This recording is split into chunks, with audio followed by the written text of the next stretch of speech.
Morning light filtered through the floor-to-ceiling windows, painting the penthouse in shades of gold and amber. Laura sat curled in the corner of the couch, her hands wrapped around her third cup of coffee, while Jin Hyuk occupied the opposite end, close enough to talk, far enough to breathe. The distance between them felt both necessary and unbearable. "We need rules," Laura said finally, breaking the silence that had stretched since breakfast. "Real ones, not the kind you make up and I pretend to follow." Jin Hyuk nodded slowly, his expression serious. "I'm listening." She took a breath, steeling herself. "I need my own space, not just a room in your penthouse, but actual space that's mine, where you don't just walk in whenever you want, where I can close the door and know you'll respect that boundary." "Done." His response was immediate. "Your room has a lock. I'll give you the only key." "I want to work," she continued, gaining confidence. "Not for you. Somewhere else, somewhere that's mine, where I'm building something that doesn't depend on your money or your connections or your protection." Jin Hyuk's jaw tightened almost imperceptibly, but he nodded. "As long as you're safe, as long as the place checks out and treats you well." "That's the thing, though." Laura leaned forward, her eyes intense. "You don't get to vet my choices like I'm incapable of making good decisions. You can offer advice, you can share concerns, but you can't control where I work or who I work for or make decisions for me just because you think you know better." The muscle in his jaw jumped, and Laura watched him struggle with the request. This was his nature. Control everything, trust nothing, protect at all costs. Asking him to let go was like asking him to stop breathing. "What if I see danger you don't see?" His voice was strained. "What if my instincts tell me something's wrong? Then you tell me. You present your concerns like I'm an adult, capable of processing information and making informed decisions. But ultimately, it has to be my choice. Even if you disagree, even if it scares you." Jin Hyuk stood abruptly, pacing to the windows, his hands fisted at his sides, and Laura could see the tension radiating through his frame. "Do you have any idea how hard that is for me? The thought of you walking into danger while I stand back and do nothing?" "I do, actually," Laura's voice softened. "Because that's how I feel every day about you. You walk into rooms with men who'd kill you for the right price. You make decisions that could get you arrested or murdered, and I have to sit here and trust that you know what you're doing, that you'll come home safe. That's what you're asking me to do. Trust you. I'm asking for the same in return." He turned to face her, and the raw vulnerability in his expression stole her breath. "What if I fail you? What if something happens because I respected your choice instead of acting on my instincts? Then we deal with it together." But Jin Hyuk, she stood, closing the distance between them, but stopping just short of touching. "Every person who's controlled my life claimed they were protecting me. My foster parents who locked me in my room said it was for my safety. My ex who monitored my phone said he was keeping me from danger. Control disguised as care is still control. I can't live like that again. I won't." The words hit him like physical blows. She watched him process them, watched understanding dawn in his dark eyes. "I'm not them," he said finally, his voice rough. "I don't want to be them. I know. That's why I'm here, having this conversation instead of running. Because I believe you can learn the difference between protecting me and controlling me. But you have to actually do it, not just promise it." Jin Hyuk reached for her hand, his touch tentative. "I need something too. Communication. If you're going somewhere, if you're meeting someone, if something feels wrong, I need you to tell me. Not because I don't trust you, but because in my world, information is survival. The thought of something happening to you while I'm in the dark," he shook his head. "I can't live with that." Laura considered this, recognizing the compromise. "Okay, I can do that. But it goes both ways. You don't shut me out of your life. Don't disappear into your office for days handling dangerous situations without telling me what's happening. If we're doing this, really doing this, I need to know what I'm a part of. Even the ugly parts? Especially the ugly parts. I'm not choosing the sanitized version of you, Jin Hyuk. I'm choosing all of it, the violence, the danger, the moral ambiguity. But I need to make that choice with full information, not with you curating what I get to know." They stood facing each other, hands joined, both breathing hard from the intensity of the negotiation. This wasn't romance. It was raw, honest, and sometimes painful. It was two traumatized people trying to build something healthy from broken pieces. What are we doing? Laura asked finally, her voice barely above a whisper. Jin Hyuk's thumb traced circles on her palm, the gesture achingly tender. Learning to trust together. Learning that needing someone doesn't mean losing yourself, that two people can be whole on their own and still choose to be together. It's going to be hard. Yes. We're going to make mistakes. Probably daily. I might run again when it gets too intense, and I'll let you. Then I'll be here when you come back. His free hand came up to cup her face, his touch gentle despite the calluses. But Laura, I need you to promise me something too. When you run, when the fear gets too loud, give me a chance to make it right before you disappear completely. One conversation, one chance to hear what I did wrong and try to fix it. She leaned into his palm, feeling the warmth of his skin against her cheek. I can promise that. If you promise to actually listen when I tell you you've crossed a line. Deal. They stood there as Seoul hummed with life beyond the windows, hands joined and hearts tentatively open, both terrified but willing to try. It wasn't perfect. It was barely even stable. But it was honest, and for two people who'd survived by hiding their truths, honesty felt like revolution. Okay, Laura said finally, a small smile touching her lips. Let's try this. Together. Jin Hyuk's answering smile was beautiful in its vulnerability. Together, he echoed and pulled her into his arms, holding her like she was both precious and strong, exactly what she needed to be. The doorbell rang at precisely 2 o'clock that afternoon, shattering the fragile peace Laura and Jin Hyuk had constructed over lunch. They'd been in the kitchen, Jin Hyuk attempting to cook while Laura supervised with barely concealed amusement, when the sound cut through their laughter. Jin Hyuk's entire demeanor shifted in an instant. The relaxed man who'd been joking about his terrible knife skills vanished, replaced by the dangerous predator Laura had seen glimpses of. His hand moved instinctively toward his waist before he caught himself.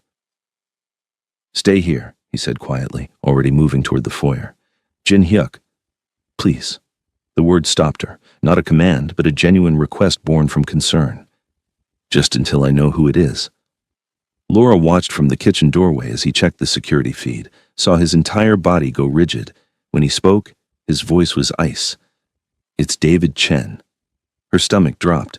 She'd completely forgotten about David in the chaos of the past 24 hours, forgotten that she'd given him her number, forgotten the dinner invitation she'd accepted out of spite and desperation. I'll send him away, Jin Hyuk said, his hand on the door handle. No. Laura moved forward, her heart hammering. I should talk to him. I owe him that much. The look Jin Hyuk gave her was pure anguish, but he stepped aside. When he opened the door, David stood in the hallway with a bouquet of flowers and concern written across his handsome features. Laura, relief flooded his expression when he saw her. Thank God, I've been calling for 3 days. When you didn't show up for dinner and then didn't answer your phone, I thought. He stopped, taking in the domestic scene, Laura in comfortable clothes with damp hair, Jin Hyuk standing possessively close. Understanding dawned slowly. I see. David, I'm sorry. Laura moved forward, hating the hurt in his eyes. I should have called. Things have been complicated. Complicated. David's gaze shifted to Jin Hyuk, and the temperature in the room dropped several degrees. Is this why you disappeared? Did he threaten you? Because if he's forcing you to be here, no one's forcing anyone to do anything. Jin Hyuk's voice was dangerously quiet. Laura is here by choice, her choice. Is she? David stepped into the penthouse uninvited, his corporate Polish giving way to genuine anger. Because from where I'm standing, it looks like a powerful man has isolated a vulnerable woman in his home. That's called coercion, Jin Hyuk. Jin Hyuk moved between David and Laura with predatory grace, his body language screaming threat. You need to leave, now. Not until I hear from Laura that she actually wants to be here. David's eyes found hers over Jin Hyuk's shoulder. Laura, you told me you wanted independence. You said you were looking for work to get away from this life. What changed? The question was fair, painfully so. Laura could see both men watching her, David with concern and confusion, Jin Hyuk with barely controlled fear that she might actually leave with David, might choose the safe, normal option over the complicated, dangerous reality of staying. Everything changed, Laura said finally, stepping around Jin Hyuk to face David directly. And nothing changed. I'm still terrified. I'm still not sure this is the right choice, but it's my choice, David, mine. He's a criminal. David's voice dropped, urgent. I've done my research since we met. Jin Hyuk isn't just some businessman with questionable connections. He's deep in organized crime. People around him disappear. He's dangerous, Laura. I know what he is. Do you? David took a step closer, his expression almost pleading. Do you know about the protection rackets, the money laundering, the violence?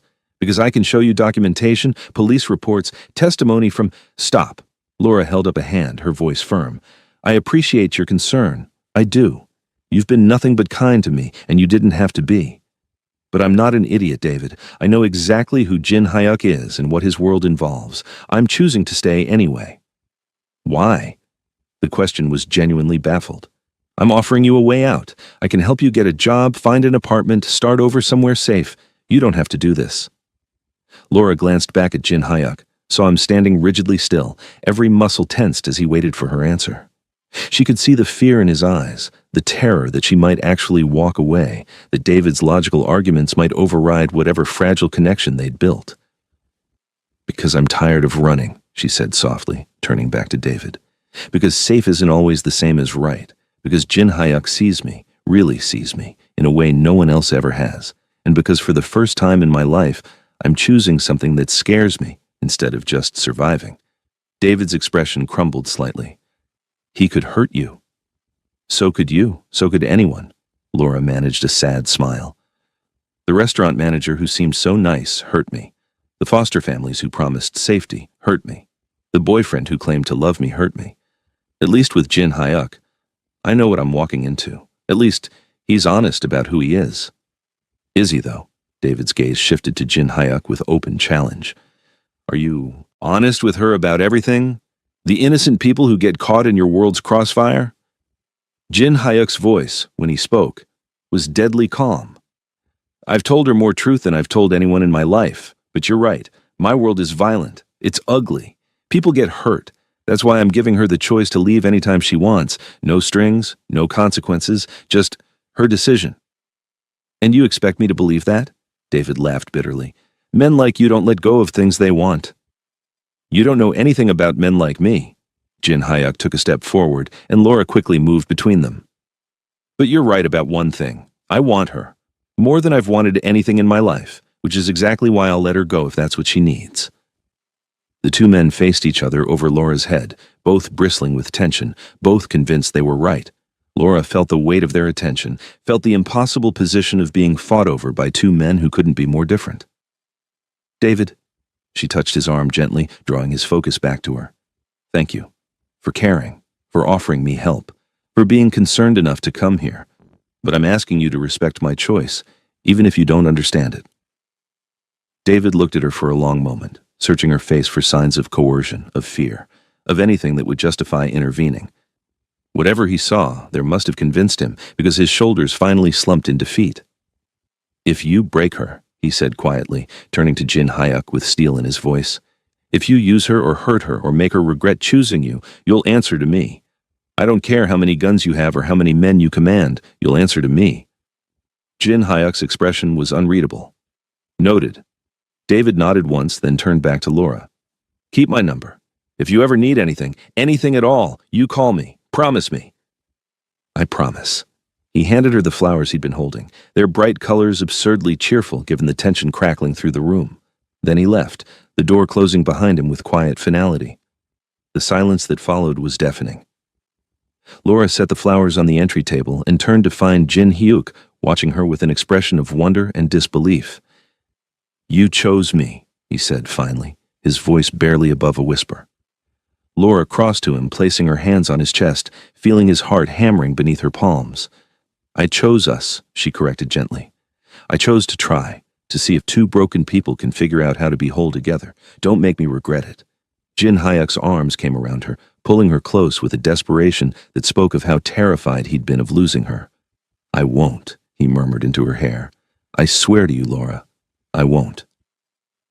The Korean lessons started 3 days after David's departure, born from frustration when Laura couldn't read the label on a bottle of cleaning solution and nearly mixed chemicals that would have been disastrous. That's it, Jin Hyuk had declared, pulling her to the kitchen table with a notebook and pen. You're learning to read Korean. It's dangerous not to. I know survival Korean, Laura protested, but she sat anyway, drawn by the intensity in his eyes that had nothing to do with safety and everything to do with wanting to share his world with her. Now, 2 weeks later, they had a routine. Every morning after coffee, Jin Hyuk would quiz her on vocabulary while preparing breakfast. His hands would guide hers through the stroke order of characters, his chest pressed against her back, his breath warm against her neck as he corrected her pronunciation. Saranghae, he murmured one morning, his fingers wrapped around hers on the pen. Do you know what that means? Laura's heart stuttered. She knew. She'd looked it up days ago when she'd caught him whispering it in his sleep. I love you. Good. His lips brushed her temple, and she felt him smile. You're learning. They cooked together most evenings, Jin Hyuk teaching her to make bulgogi and kimchi jjigae, while she introduced him to Chicago deep dish pizza and her grandmother's cornbread recipe. The kitchen became their sanctuary, a space where they could be close without the weight of their pasts pressing down on them. Your grandmother taught you this? Jin Hyuk asked one night, watching her knead dough with practiced efficiency. Only good memory I have from before foster care, Laura's hands stilled momentarily. She died when I was 6. After that, everything fell apart. Jin Hyuk moved behind her, his hands covering hers, resuming the kneading rhythm. Tell me about her. So she did. Haltingly at first, then with increasing ease, Laura shared stories she'd buried for years. Her grandmother's laugh, her garden, the way she'd hum gospel songs while cooking. Jin Hyuk listened without interruption, his presence steady and grounding, occasionally pressing kisses to her shoulder when the memories became too heavy. Music became their second language. Laura introduced him to Nina Simone and Etta James, blues and jazz that spoke of survival and heartbreak. She'd catch him humming Feeling Good while working in his study, and it made something warm bloom in her chest. In return, Jin Hyuk played her Korean ballads and traditional music, explaining the stories behind each song. One night, he found her crying while listening to a particular song about lost mothers, and he'd simply held her, letting her tears soak his shirt without demanding explanation. But it wasn't all soft moments and gentle discovery. They argued constantly, fierce, passionate arguments that left them both breathing hard and frustrated. You can't vet everyone I talk to, Laura shouted one afternoon when she discovered Jin Hyuk had run a background check on a potential employer. I can when the man has 3 sexual harassment complaints filed against him, Jin Hyuk fired back, his accent thickening with Wait's anger. Would you rather I let you walk into that situation blind? I'd rather you trust me to handle my own life. I do trust you. I don't trust the world not to hurt you. They'd stood glaring at each other across the living room, both refusing to back down, until Laura had started laughing at the absurdity of it all. We're insane. You know that, right? Jin Hyuk's lips had twitched. Completely. Then he'd crossed to her, pulled her into his arms, and they'd fallen onto the couch in a tangle of limbs and breathless laughter, the argument forgotten. Other fights ended differently, with Jin Hyuk pressing her against the kitchen counter, his mouth on hers, swallowing her protests until she was kissing him back with equal fervor. With Laura straddling him on the couch, her hands fisted in his hair, both of them trembling with want they hadn't yet acted on. They were building something, brick by careful brick, learning each other's boundaries and triggers, discovering what made the other smile or retreat. 3 weeks into their tentative relationship, Jin Hyuk came home from a meeting with tension radiating from every line of his body. What's wrong? Laura asked from her position curled on the couch. He poured himself whiskey, downed it in one swallow, poured another. My mother is coming to Seoul next week. That's good? She's bringing marriage prospects. The words came out bitter. 3 daughters from appropriate families, women who understand our world, who won't flinch at what I do, who... He stopped, his knuckles white around the glass. Laura's stomach dropped. Oh. Jin Hyuk turned to face her, his expression tortured. I'll refuse them all. I'll make it clear that I'm not interested. I just needed you to know it's happening. Your mother wants you to marry someone from your world. Laura pulled her knees to her chest, suddenly cold. Someone appropriate, someone who's not... Don't. Jin Hyuk crossed to her in 3 strides, kneeling before the couch so they were eye level. Don't finish that sentence. I'm not what she'll want for you, Laura whispered, hating the insecurity in her voice. I'm not Korean. I'm not from your world. I'm just your former maid, Jin Hyuk. What are you going to tell her? That you're involved with the help? I'm going to tell her I'm in love with you. His hands cupped her face, forcing her to meet his eyes. I'm going to tell her that you're brilliant and strong, and that you make me want to be better than I am, that you challenge me and frustrate me and make me feel alive in a way nothing else ever has. She won't accept it. I don't care. His thumb stroked her cheekbones, his gaze fierce. You're what I want, Laura. That's all that matters. Not her approval, not tradition, not appropriate family connections. You. Laura felt tears spill over, hating herself for the vulnerability, for needing his reassurance.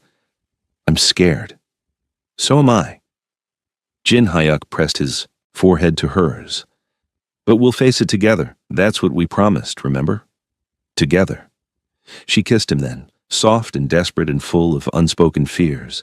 Jin Hyuk kissed her back like she was oxygen, like he was drowning and she was air, his hands gentle despite the intensity of his emotions. When they finally broke apart, Laura managed a shaky smile. Your mother is going to hate me. Probably. Jin Hyuk smiled back, equally shaky. But she'll have to get in line behind everyone else who thinks this is a terrible idea. They laughed, the sound watery but genuine, holding each other as night fell over Seoul, both knowing the real test of their fragile relationship was coming, both hoping they were strong enough to survive it. Mrs. Choi arrived on a Tuesday morning in a chauffeured Mercedes, dressed in Chanel and carrying disapproval like a designer handbag. Laura watched from the kitchen as Jin Hyuk greeted his mother in the foyer, his posture rigid with tension she'd never seen before. Iyama, he said, bowing respectfully. Mrs. Choi's sharp eyes swept the penthouse, cataloging everything, missing nothing. When her gaze landed on Laura hovering in the doorway, those eyes turned glacial. Who is this? Her Korean was clipped, precise. This is Laura. Jin Hyuk switched to English, a deliberate choice. Laura, my mother, Mrs. Choi. Laura bowed, her beginner's Korean carefully prepared. 안녕하세요. 만나세요 반갑습니다. Mrs. Choi's expression didn't soften. She responded in rapid Korean that Laura couldn't follow, then switched to English. You are the housekeeper my son mentioned. Not a question. An accusation. I was, Laura said carefully. Now she's staying with me, Jin Hyuk interrupted, his hand finding Laura's waist. The gesture was possessive, protective, and unmistakably claiming. As my guest. The temperature in the room dropped 20 degrees. Dinner that evening was excruciating. Jin Hyuk's younger sister Min-ji had arrived with their mother, a beautiful 24-year-old who worked in fashion and seemed genuinely curious about Laura rather than hostile. So you're American? Min-ji asked in perfect English as they sat around the dining table. What brought you to Seoul? A fresh start, Laura answered diplomatically, acutely aware of Mrs. Choi's disapproving stare across the table. From what exactly? Mrs. Choi's question was pointed. What is a young American woman running from that she ends up cleaning houses in a foreign country? Iyama, Jin Hyuk warned. It's a fair question. Mrs. Choi dabbed her mouth with her napkin. If this woman is important to you, I should know her background, her family, her education, her intentions. Laura felt her cheeks burn. Her intentions are none of your concern, Jin Hyuk said quietly, but there was steel beneath the words, and her past is hers to share if and when she chooses. Mrs. Choi set down her chopsticks with deliberate precision. You cannot be serious about this, Jin Hyuk. She's not Korean. She's not from our world. She has no family connections, no understanding of what your life requires. The women I've brought for you to meet. I'm not meeting them. Jin Hyuk's hand found Laura's on the table, their fingers interlacing above the white tablecloth. The gesture was deliberate, public, unmistakable. I'm not interested in arranged meetings or appropriate matches. Minji's eyes went wide. Mrs. Choi looked like she'd been slapped. You would throw away suitable matches, women who understand your responsibilities, who could strengthen our family's position. For a housekeeper? Mrs. Choi's voice rose slightly, the only crack in her composure. I would choose the woman I love over anyone you parade through here, yes. Jin Hyuk's thumb stroked Laura's hand, his gaze never leaving his mother's face. And she's not a housekeeper. She's Laura. She's intelligent and strong, and everything I didn't know I needed. Love. Mrs. Choi spoke the word like a curse. Love is a luxury, Jin Hyuk. You have responsibilities, the family needs. I've built your empire. Jin Hyuk stood abruptly, pulling Laura up with him, his hand still gripping hers. I've expanded operations into 6 new territories. I've tripled our revenue. I've honored our family name and done everything you've ever asked of me. But Juliet is mine. Accept it or don't, but she stays. The use of her middle name, he'd never called her Juliet before, sent shivers down Laura's spine. This was Jin Hyuk in his full power, the man who commanded respect and fear, now using that authority to defend her. Mrs. Choi rose slowly, her expression carved from ice. You're making a mistake. Then it's my mistake to make. Minji stood awkwardly, caught between her mother and brother. Appa, maybe if everyone just calmed down. We're leaving, Mrs. Choi announced. When you come to your senses, Jin Hyuk, you know where to find me. The door closed behind them with quiet finality. Laura stood frozen, trembling, her hand still locked in Jin Hyuk's grip. I should go talk to her. I should explain. No. Jin Hyuk pulled her into his arms. You have nothing to explain. I just cost you your family. Laura's voice cracked. She's your mother, Jin Hyuk. I don't want to come between you and you're not between us. He guided her to the couch, pulling her into his lap, his arms wrapped securely around her waist. You're beside me. There's a difference. Laura buried her face in his neck, breathing him in, trying to stop shaking. She hates me. She doesn't know you. And right now, I don't particularly care if she ever does. His hand stroked her hair, soothing. My mother had been absent from my life. You're the first thing that's chosen me for me. He'll either accept that or she won't. And if she doesn't? Jin Hyuk tilted her face up, his eyes fierce with certainty. Then she doesn't. But you stay. You hear me? Whatever happens with my family, you stay. The screaming woke Jin Hyuk at 2:47 a.m. He was out of bed before his brain fully registered the sound, his hand reaching for the gun in his nightstand drawer on pure instinct. Then he heard it again, not an intruder, but Laura, her voice raw with terror coming from her room down the hall. He found her tangled in sweat-soaked sheets, thrashing against invisible hands, her face contorted in anguish. No, please, stop. I'm sorry. Laura.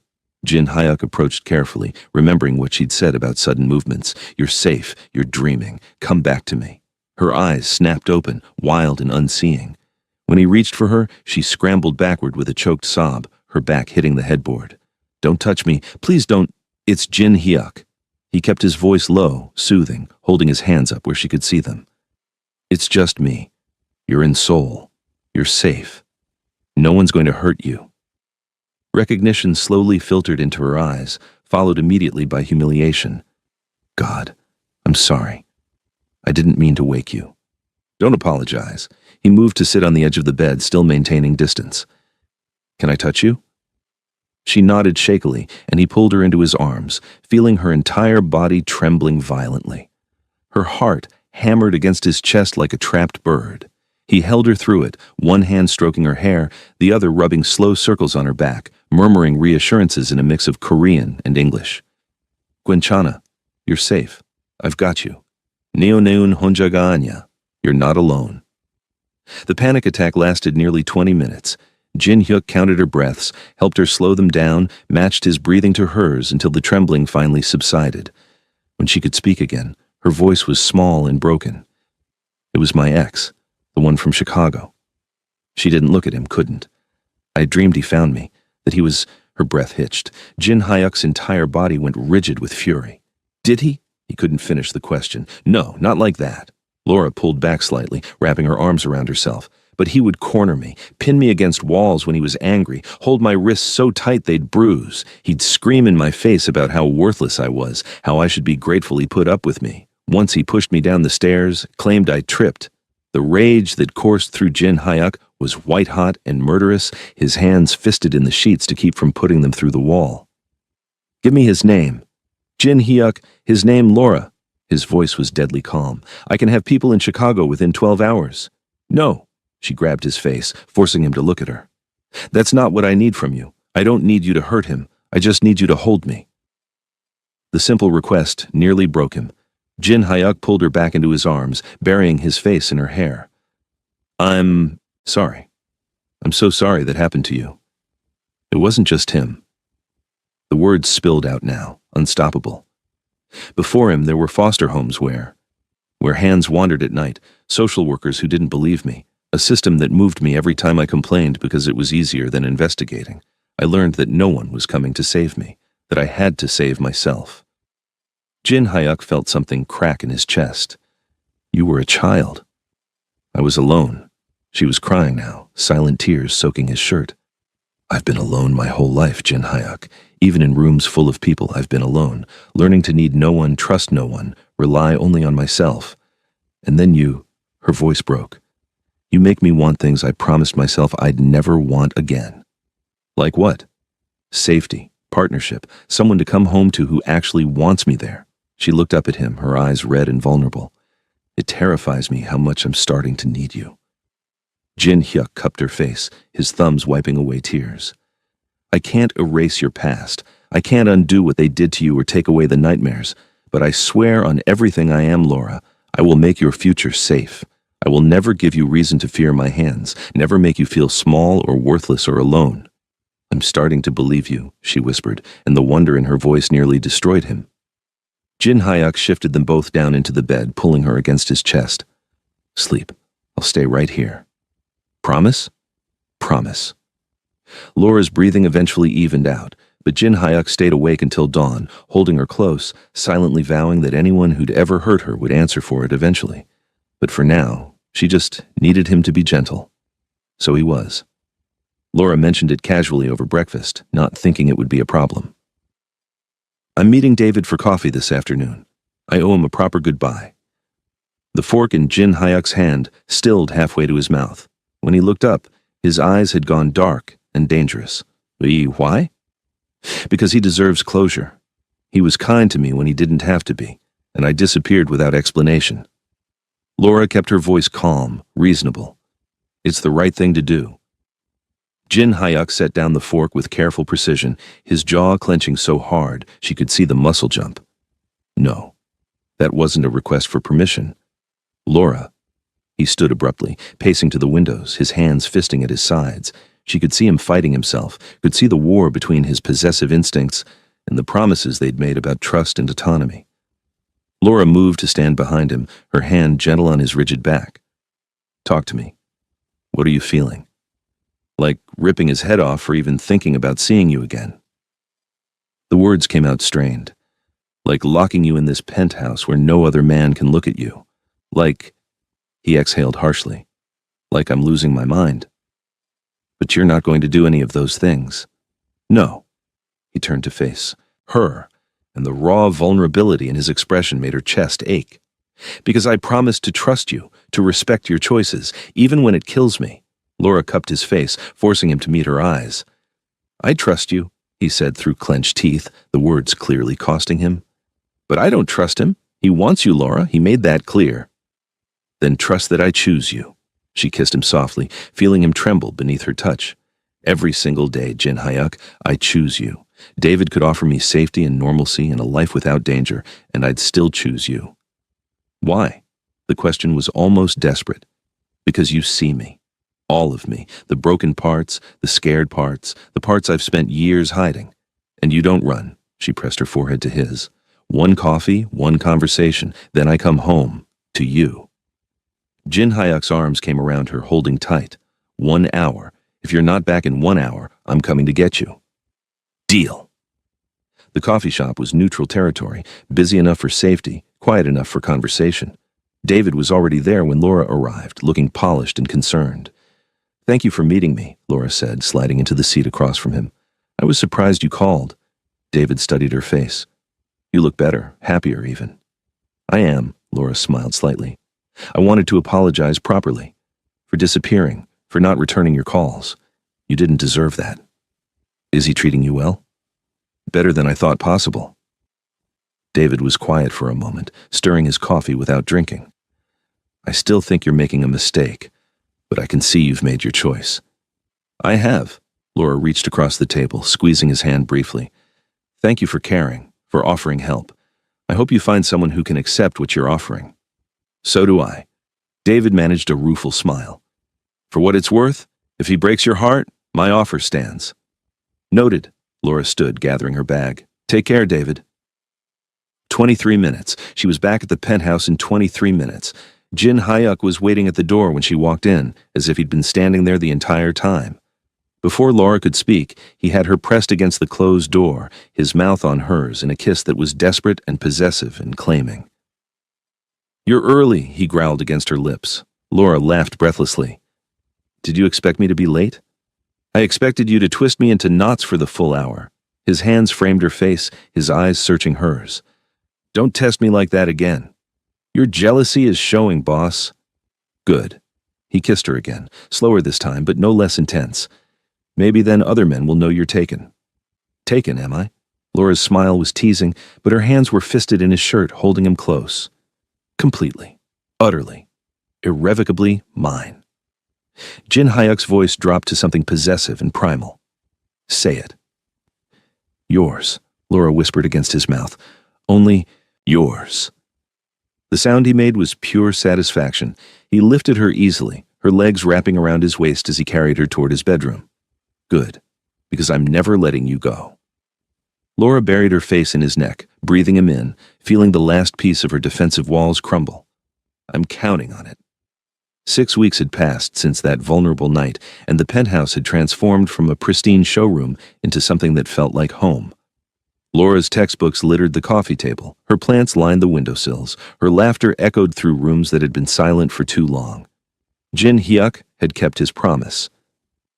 When Laura enrolled at Seoul National University to finish her degree in international relations, he'd celebrated without trying to control which classes she took or who she studied with. When she insisted on working part-time at a bookstore near campus, despite his protests that she didn't need the money, he'd bitten back his concerns and simply asked for the address so he'd know where she was. Learning to let go was killing him, but watching her bloom made it worthwhile. The turning point with his mother came unexpectedly.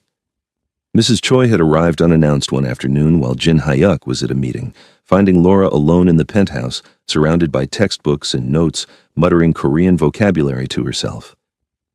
"You're still here," Mrs. Choi had said, surprise evident in her tone. "I'm still here," Laura confirmed, setting down her pen. "Would you like tea?" They'd talked for 2 hours, really talked. Laura had answered every invasive question with honesty. Her past, her education, her intentions, her understanding of what Jin Hyuk's world demanded. And she'd asked questions in return about Jin Hyuk's childhood, his father's death, the weight Mrs. Choi carried as a widow in their world. When Jin Hyuk came home to find them laughing over photo albums, he'd frozen in the doorway, convinced he was hallucinating. "You're Laura," his mother had said later, reverting to Korean so Laura couldn't understand. "She's stronger than I thought. She doesn't love you for what you can give her. She loves you despite what you are." A pause. "That's rare. Don't lose her." Now, as sunset painted Seoul in shades of gold and amber, Jin Hyuk sat on the balcony with his laptop while Laura studied beside him, their feet intertwined beneath the small table. The evening was warm, the city humming with life below them. Laura looked up from her economics textbook, studying his profile. "Do you ever regret choosing someone so difficult?" Jin Hyuk immediately set aside his computer, pulling her from her chair into his lap. "Never, not for a single moment. I come with nightmares and trust issues and a pathological need for independence." She traced the line of his jaw. "I'm not easy to love." "You've made me human again," he said quietly, his hands settling on her waist. "Before you, I was just surviving, going through motions, building empires, but never actually living. You reminded me what it feels like to care about something more than control." Laura smiled against his neck, breathing him in. "And you've made me feel safe for the first time in my life. Really, truly safe. Not because you protect me from everything, but because you give me space to be strong while knowing you're there if I fall." Jin Hyuk tilted her chin up, his gaze intense with possession and tenderness. "You are mine, Laura, not as a possession, not as something I control, but mine the way the ocean is mine when I swim in it, vast and powerful and capable of drowning me, but I dive in anyway. And you are mine," she whispered back, "my safe harbor, my home, completely." Their kiss was slow and deep, a promise renewed with every touch. Two broken people who'd spent years surviving alone had found something neither expected. Wholeness in each other's damaged pieces, strength in shared vulnerability, home in unexpected arms. Below them, Seoul glittered with possibility. Above them, stars began to emerge in the darkening sky. And between them, wrapped in each other's arms on a balcony overlooking the city, two hearts beat in synchrony, damaged but healing, guarded but open, finally at peace. Sarangi, Jin Hyuk murmured against her lips. I love you too, Laura whispered back, always. The city stretched endlessly before them, full of danger and beauty and infinite tomorrows. But for now, this moment, this perfect, imperfect moment, was enough. They were enough. Together, they were finally enough.